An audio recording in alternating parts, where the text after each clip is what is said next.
Nissan was one of the ones that started it all with the Leaf. This is one of the first, actually I believe it is the first mass-produced electric car ever. So what have they been doing since they started this particular project? Well, we know the Leaf now has a second generation. This one's my very early first gen. And now they've just launched the Nissan Ariya, 10 years on, a little bit more than 10 years on. So what have they been doing for the last 12 years or so? And that's kind of what I want to talk about in this video. The 10 to 12 years of Nissan innovation when it comes to electric. Why did it take them so long to produce this vehicle? And was it worth the wait for the upgrade over the Leaf?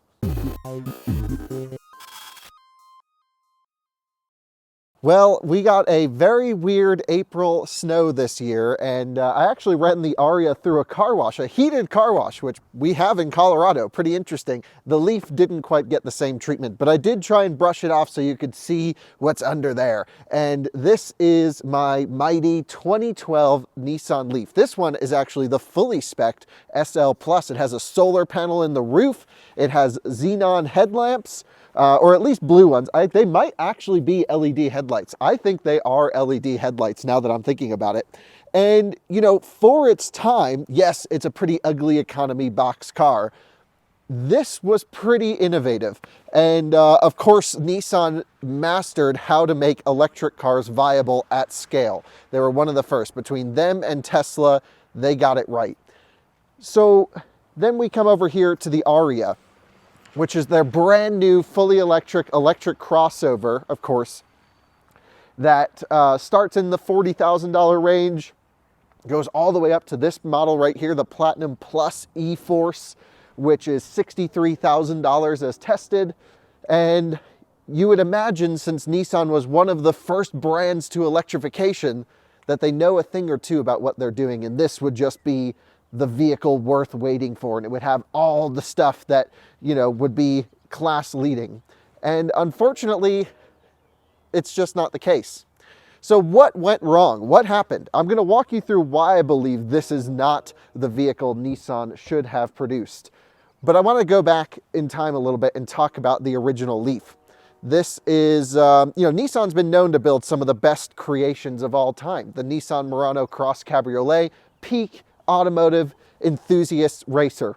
It just doesn't get any more hardcore than that vehicle. And then, of course, second is the rocket red Nissan Leaf right here. This is my 24 kilowatt hour front wheel drive Nissan Leaf. And you know what's crazy that Nissan did so well was they figured out the reliability of the electric car. They found a vehicle that was priced really well at the time, and used market especially, because there were so many of these have become dirt cheap. I paid only $3,700 for this particular Leaf, and it's fully spec'd and works great. The only problem is the AC onboard charger died, but that's a topic for another video. And it's such a great commuter, and it was at the time as well. And there was really only one Achilles heel with this particular model, and it was learned very early on. And it was the fact that the battery pack was air cooled, and not even that it had like active air cooling, it had no cooling. And, you know, of course we all know that when batteries get hot, they start to degrade. And early Leafs, early on in their production cycle, people realized rapid gating is a problem, where when you're DC fast charging it, if there's no cooling, it really slows down your charging speed. So your 1 hour charging time now becomes 3 hour charging times. So not possible for road tripping, but perfect for the daily commuting. And then, you know, the years went on and the degradation stories started to get worse. We started to hear these with 30, 40, 50% loss of capacity. This one's lost about 38 to 40% of battery capacity just due to battery aging. And Nissan knew this was going to be a problem when they built this car, because it actually has a battery life gauge on the dashboard. So fast forward to 2022. In 2022, Nissan had the Gen 2 Leaf with a 64 kilowatt hour battery pack, the Leaf Plus battery. And, you know, that was like 10 years on from when this car was first originally produced. Still with an air-cooled battery pack. Still using the CHAdeMO port up front. And that's when I was like, okay, what is going on over at Nissan? The promises of the Ariya coming had been years of delays. Styling had updated the models, but from a real hardcore mechanical standpoint, other than a bigger battery and some small updates here, it was largely similar to this car underneath. And, you know, I really thought, well, Nissan just totally lost it. They were first out of the pack. They had the opportunity to own the EV space, to electrify their lineup, to go all in on electric, and they just dropped the ball and they don't care. And to be honest, that was in the back of my head, and I was like, you know what, let's wait for Ariya. Let's see how good this vehicle is. It's been delayed, 3 years since the original start of production intent. Maybe that can save everything. And there are some things that the Ariya does better right off the bat. First of all, it fits the sizing category of what more, at least the Americans in our market, are looking for. By the way, Nissan still sells the Nissan Leaf alongside the Ariya, which is hilarious because in one car company, they offer a J1772 port for slow charging, a CHAdeMO port for fast charging, and now finally, for the first time ever in Nissan, a typical CCS charging port. For those of you who might be new and don't understand what this is, join me over here. This will look somewhat familiar to you, this CCS charging port. That is what every electric car pretty much uses in America, except for Tesla. So, that's the standard now, is CCS. All the Tesla people will say, but Tesla is the standard. No, sorry, it's CCS. We've passed that boat. And the Leaf uses the old school stuff. So it's so funny that Nissan will not update the Leaf to support CCS, which is just absolutely ludicrous. It's one of 2 vehicles sold left in America using the CHAdeMO port, and I can't believe they're still doing it. So Ariya comes along. This does things better. It's got a CCS port. It now has liquid thermal management, which means the battery pack isn't going to get red hot and degrade over time. But what's interesting is a lot of things from Leaf actually still retain in this vehicle. There's a battery capacity menu that's still in here. It has the same bar as the new Leafs do. And then there's some really weird software settings pertaining to the electric stuff. For example, there are 2 different settings in 2 different menus on 2 different screens not related to each other. One has to do with battery cooling and one has to do with battery heating. They're totally separate and not even a close relation to each other. The battery heating is sort of a manual preconditioning function. When you're getting to a charger, it'll warm the battery up and you can get to the charging speeds. And I do want to talk about that in a second. But there's also a battery cooling assist that needs to be manually turned on because when Nissan dropped this car off to us, it was off. And what that actually does is it means that when you plug it into a fast charger, the battery's going to get really hot. It'll run the fans quietly. And I believe it stems from Japanese noise regulations at night that you can't have cars making a lot of noise or anything making a lot of noise. But this is America. This is a US spec model. We want the fastest charging possible. No one's going to say, oh, I want my car to be quieter a couple decibels. Why is that even an option in here? So it shows me instantly, just those 2 things, and I can find a million other anecdotes as well, that Nissan doesn't understand what we're looking for in an electric car. If I just hit you with the numbers right off the bat, it actually paints a worse picture for the Ariya. $63,000 as tested. The acceleration, not bad. Almost 400 horsepower. The driving dynamics, I made a whole review, is the highlight of this vehicle right here. That they got right. But then the efficiency sucks. At 70 miles an hour, I got 2.9 miles per kilowatt hour. Its coefficient of drag is 0.33, which you have to multiply by surface area, I know, but just keep that in mind when I tell you that the Tesla Model Y is 0.23, which is the same as Model 3. Why is this so inefficient? They spent so much time refining the design, and it does look great. Why is it not slippery? I don't understand that. Then I tell you about the charging situation. The charging situation is 130 kilowatt DC fast charging peak speeds. When you compare it to the less expensive Tesla Model Y performance, it's crazy to think that. And by the way, the Model Y gets a $7,500 tax credit on top of that this doesn't get. That car charges at 260 kilowatts, 130, 260, exactly half the peak charging speeds. But I do have to give the Ariya a little bit of redemption there because it's not all about the peak, it is about the curve. And the curve on this is okay. It's not as good as everyone told me that it's just flat. It's really not. It starts at about 80 kilowatts and holds that to 6%. From 6 to 48%, you sit at 130 kilowatts. That's livable. But then it starts to slow down after that. You're at 100 kilowatts by the time you pass, 60% or so. And at 80%, it's really not bad. And so the top charging isn't terrible. It's actually a fine charging curve if you live in an apartment and you need to do deep charges and you just want to charge it a couple times a week and cycle the battery. It's fine for that. But for road tripping, not acceptable, because there's also a DC fast charging limit on this vehicle. It basically will slow itself down after a certain number of kilowatt hours added, I believe, of DC fast charging in a period of time. And it limits it to 90 kilowatts. Now, that is from testing we've seen over in Europe. For example, if you're familiar with Bjorn Nyland, we saw that on his 1,000-kilometer challenge of the car. And in the US, I got it to limit down to about 115 kilowatt peak yesterday. I imagine if I went back again, it would go down to 90. I just haven't had enough time to road trip this or do a lot of long distance testing, but I certainly will into the future. So it's like, Nissan took 12 years from the start of production of Leaf, let's say realistically 7 to 10 years of development of this vehicle, and we're already starting out with these very odd, very blatant issues, very clear oversights that does not show that they learned anything in their 12 years of selling electric cars. The range on a full charge, again, about 245 miles at 70 miles per hour, seems okay until you realize it's got 10 kilowatt hours more than an ID4 or an Ioniq 5 of usable capacity. So I don't know what they were thinking to make this car so thirsty. It's not e-tron level thirsty, but it's certainly like, wow, the Leaf was so efficient.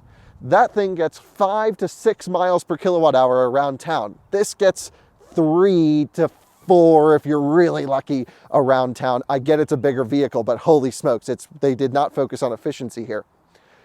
Okay, well, I'm not here to just totally trash on the Ariya because they did learn some things, except there's one last big oversight I need to talk about. The Nissan Leaf that they sell alongside the Ariya today has one pedal driving.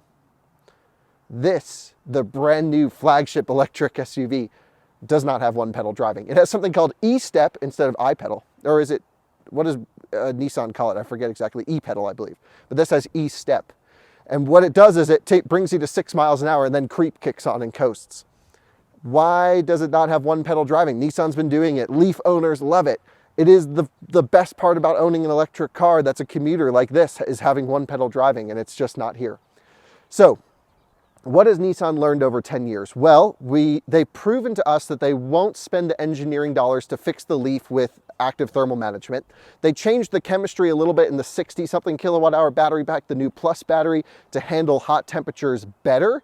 But even after one DC fast charge in a day, I've proven on videos before that thing rapid gates and it just takes forever. We've met so many countless disappointed Leaf owners that bought a vehicle that they thought they could use in many conditions, but Nissan was never really transparent through the dealer network that, hey, it's an around town car or it's a long commute car, because they are efficient, they had good range, but you cannot take them on road trips because of the rapid gating.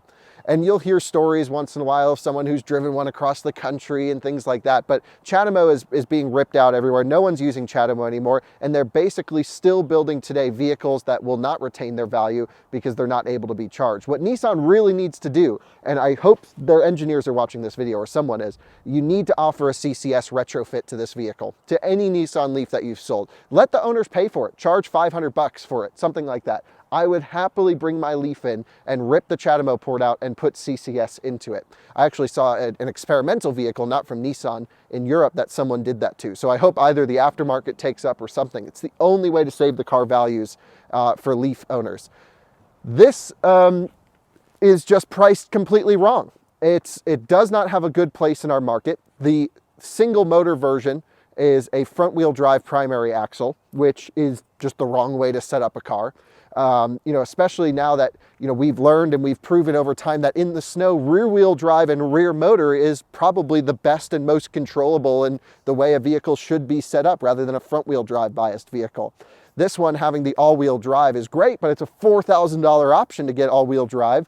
And, really does drive nicely, but $4,000. And then you need to spend another $4,000 to $5,000 to get the big battery pack, which, because it's so inefficient, you kind of need. Yeah, in my opinion, what has Nissan learned over the last 10 years? Well, they have not learned software integration. The software in this car objectively sucks, and it just is terrible to live with the software in here. I don't know what they were thinking. So the software sucks. The integration of like the buying experience and everything, that's dependent on your local Nissan dealers, which I've already seen markups on Ariya posted around, which doesn't seem like a good situation. And there's really not much Nissan can do about that. But man, they did not build this product to compete very well. And so what does the future of Nissan look like? Well, you would think when they started 12 years ago building the Leaf that they would have a model line of EVs. This had such popularity. I believe it was the most sold electric vehicle up until recently was the Leaf. So why didn't they make more cars electric? What happened? And I think they ran out of money, to be honest. They were just trying to stay alive. And now I'm hoping they have this second wave, this second resurgence in their company where they can actually design, build, engineer, and produce higher quality, better priced, more usable electric cars than what the Ariya is today. So consider this a little bit of a rant video.